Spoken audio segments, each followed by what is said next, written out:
Somewhere in your house right now, hanging quietly in a hallway or leaning against a bedroom wall, there may be a single reflective glass piece worth more than everything else in the room put together. There are vintage mirrors that are secretly worth a small fortune, and you might own one of them without even realizing it. Not the modern department store mirror from the furniture shop, the one you bought last year. I mean the odd-looking glasses, the heavy gilt wood frame at the back of the landing, the dusty dressing table mirror inherited from an aunt, or the weird old wall piece wrapped in blankets in a box marked attic since the last house move. Mirrors exactly like these have sold for hundreds, for thousands, for tens of thousands of dollars, and I have arranged tonight's items in order of value so the prices climb with every single piece, and I have saved the most valuable for last. Stay with me to the end, because number one is the most expensive looking glass ever sold anywhere on Earth. A delicate carved frame antique masterpiece, small enough to hang in a modest hallway, the kind of thing that gets overlooked at a dusty yard sale, and it sold for millions. By the end of this video, you will take every single mirror in that house, lift it down, and inspect the back frame like an expert appraiser checking a canvas. Let me be honest with you before we look at the frames, because false hope is the enemy of good judgment. Most old home decor is worth almost nothing. The brutal truth of the antique trade is that standard brown furniture and everyday mass-produced wall mirrors have fallen further in value than almost anything else in the market. And your grandfather's ordinary hallway mirror, the one with the simple wooden edge, is probably worth $20. And I will not pretend otherwise. But here is what decades in the trade taught me. Mirrors are the category with the widest gap between what a thing looks like and what a thing is. Two looking glasses can sit side by side on the same wall, the same size, the same rectangular shape, both with wooden borders, and one is worth $20 while the other is worth $4,000.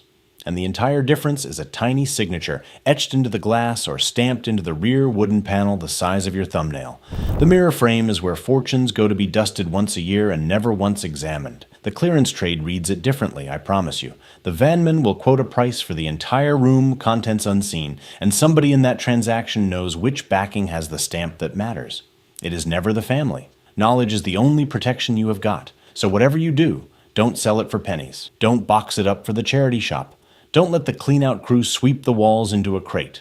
Not yet. Not until you have heard all 8. Now number 8. Early mid-century illuminated and vanity mirrors. And I start here because electric makeup and dressing mirrors are among the most common items found in old bedrooms and dressing rooms. Most of it, including the standard utility brands made in massive quantities, trades for modest amounts. That is the honest part. But the early designer editions, the stylized mid-century Hollywood vanity frames from the 1940s and 1950s, and the discontinued minimalist models that interior designers chase to complete authentic retro spaces, sell piece by piece for hundreds because a collector restoring a period home needs your exact vintage model. Your test tonight is to remove the back panel, look for manufacturer hallmark stamps on the internal wiring housing, and search those exact details online, because in this game, the specific maker is the price. Number 7. Mid-century brass sunburst and convex wall mirrors. The colorful geometric wall looking glasses from the 1950s and 1960s that feature radiating brass rods, starburst wire framing, and convex fisheye glass. Families donate them first because they do not look like antique treasures. They look like leftover basement decorations. But mid-century designer wall mirrors represent some of the most sought-after names in decorative arts, and their early rare brass patinas and pristine atomic shapes sell for hundreds to several $1,000s. Your test tonight is to inspect the back of the frame for maker stamps or original paper labels, because in mid-century design, unique structural geometry and original hardware make up the expensive part. Number 6. Victorian mahogany and rosewood dressing table swing mirrors. The heavy architectural wood table. Timepieces from the late 19th century designed to pivot on ornate upright arms.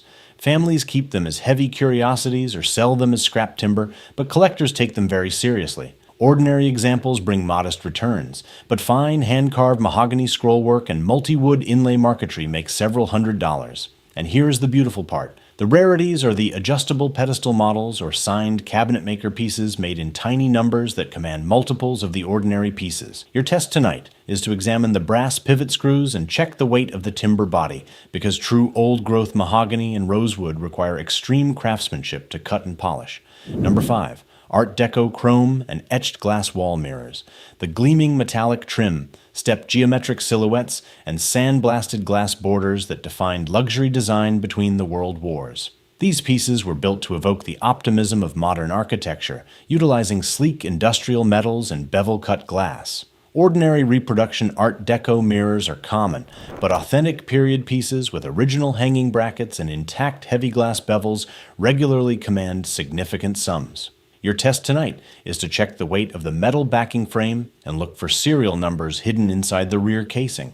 Authentic period pieces feature heavy cast frames and thick premium glass rather than lightweight modern stamped aluminum. Number 4. Venetian etched glass and Murano framed wall mirrors.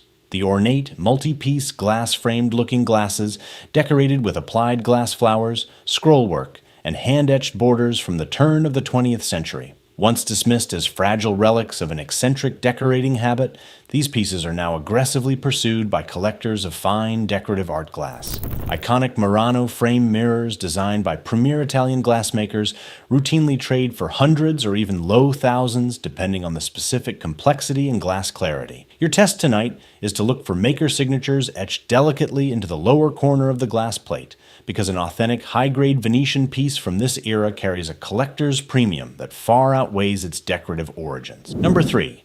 Solid brass and cast bronze novelty figural mirrors.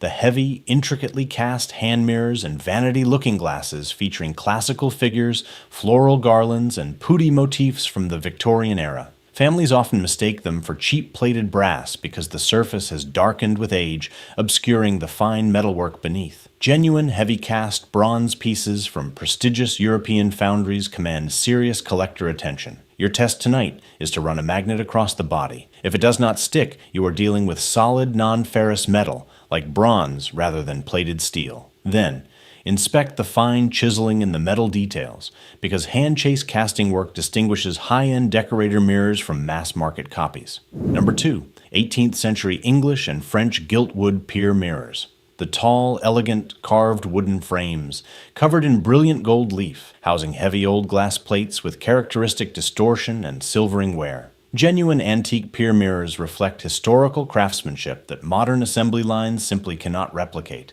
and the deep hand-carved gesso woodwork requires hours of skilled artisan labor. Authentic period wall mirrors from renowned European cabinet makers sell for thousands of dollars. Your test tonight is to tap the wooden frame panel gently and check the back of the glass. A true period mirror plate will show slight waviness, bubbles, or mercury backing irregularities rather than the flawless flat reflection of modern float glass. Inspect the precision of the gold leaf application under a strong light, because hand-gilded surfaces feature subtle textures that prove human craftsmanship. Number 1. Chippendale and Queen Anne Antique Parcel Gilt Walnut Mirrors.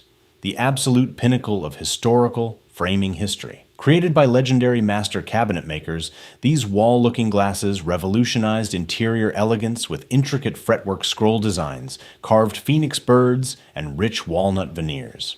Original high craftsmanship antique mirrors are among the most coveted and valuable decorative objects on Earth, with rare carved mahogany and gilded models regularly fetching hundreds of thousands, and in exceptional cases, millions, at major international auction houses. Your test tonight is to look behind the wooden backing boards for old cabinet maker inscriptions or chalk marks and examine the complexity of the fretwork scroll silhouette. True master woodworking utilizes intricate hand-sawn fretwork pinned together with old wooden pegs rather than modern nails or glue. If you find a heavy, richly carved wooden mirror tucked away in a quiet hallway of your house, stop what you are doing. Handle it with absolute care and get it in front of a specialist immediately. Every single thing tonight came down to the same simple habit. Take the mirror off the wall, turn it over in good light, inspect the maker's marks. Feel the weight of the wood, and decide nothing from the doorway. Everything valuable in this video looked like the ordinary home decor sitting right next to it. And that camouflage is exactly why it survived in your house for decades, and exactly why it is in danger the day the property gets cleared. So before the boxes get packed, before your most efficient relative arrives with the bin bags, sit down with that old-looking glass yourself. Inspect the back frame closely, and whatever you do, don't sell it for scrap, don't donate it, and don't let a clean-out crew quote you a bulk price for the room, not until you truly know what you have in your possession.